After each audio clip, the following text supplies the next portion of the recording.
The year is 1983. Michael Jackson introduced us to Thriller and the Moonwalk for the first time.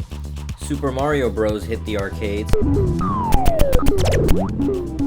and gas was only $1.16. While all that was happening, deep in Japan, a revolution was taking place. In 1983, EG Toyota launched Project F1.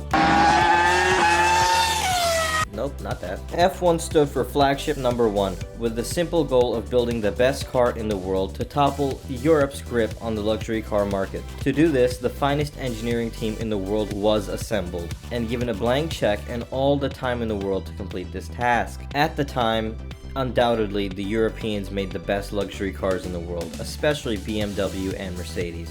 American luxury cars were bloated and very outdated even for that time. And although Jaguar had some awesome cars, the problem was that they had a tendency to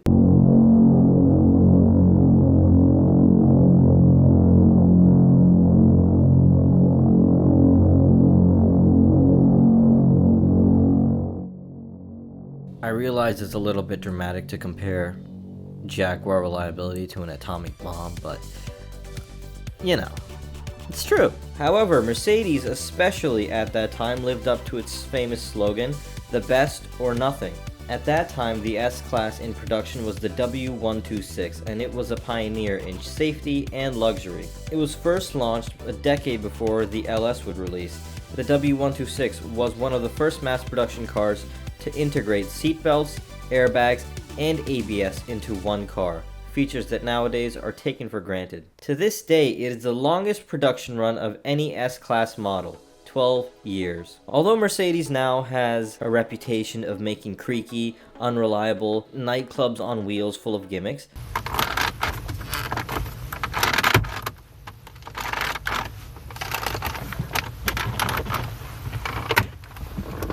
back in the day, Mercedes had a reputation for being safe, intuitive, and bulletproof in terms of reliability. Although Lexus is a household name now, back in the 80s, there was no Lexus. It was Toyota, and Mercedes was the luxury car Goliath. There were very few people who believed that this Japanese automaker could topple the dominance of the S-Class. These Toyota engineers really had a tall task ahead of them, but they were more than up for it. To build the LS, they employed up to 1,400 engineers and built 400 prototypes.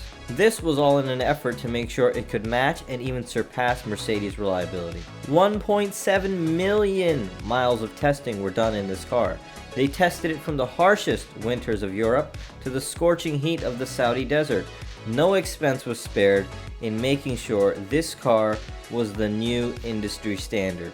In total, over $1 billion was spent in the production of this car. And finally, in 1989, they released it, and it really did blow away the competition. At that time, the BMW 7 Series was relatively new, but this was still quieter, and it was also quieter than the legendary W126 S-Class. It was also more aerodynamic than its counterparts. Here are the drag coefficients if you understand that kind of stuff, nerd. It was also much more affordable, while also matching and in some cases exceeding the quality and reliability benchmark that Mercedes had set. Again, I'm leaving American cars and Jaguars out of this because American cars were boats and Jaguars, well,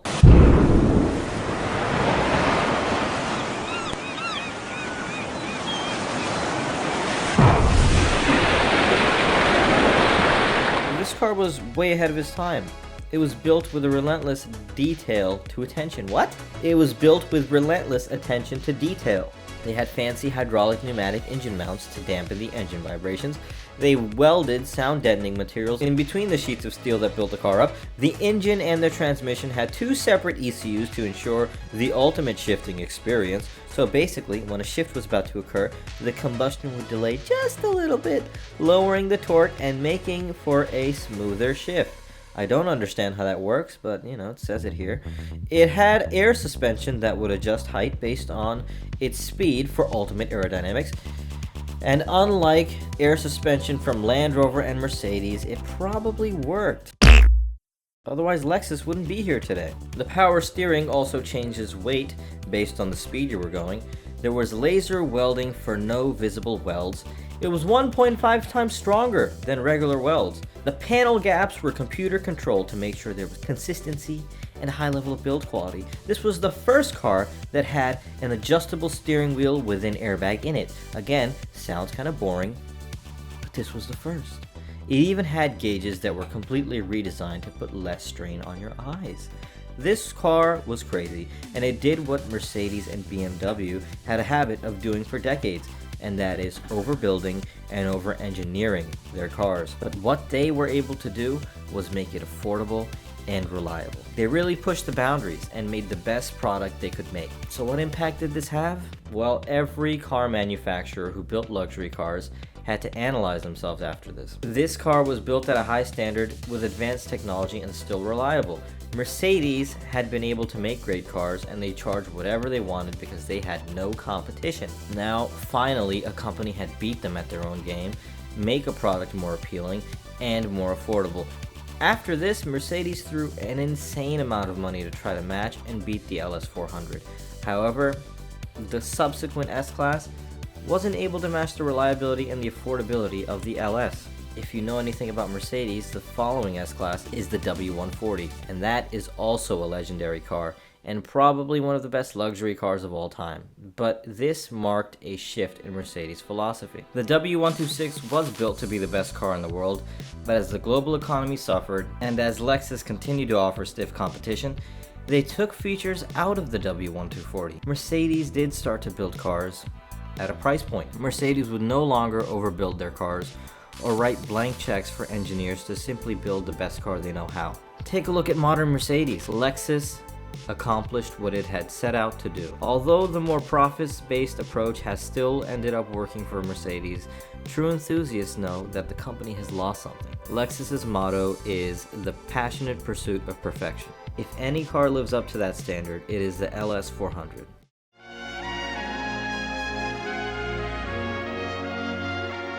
After years of intense work, Lexus is ready to celebrate. Because even at the equivalent of 145 miles per hour,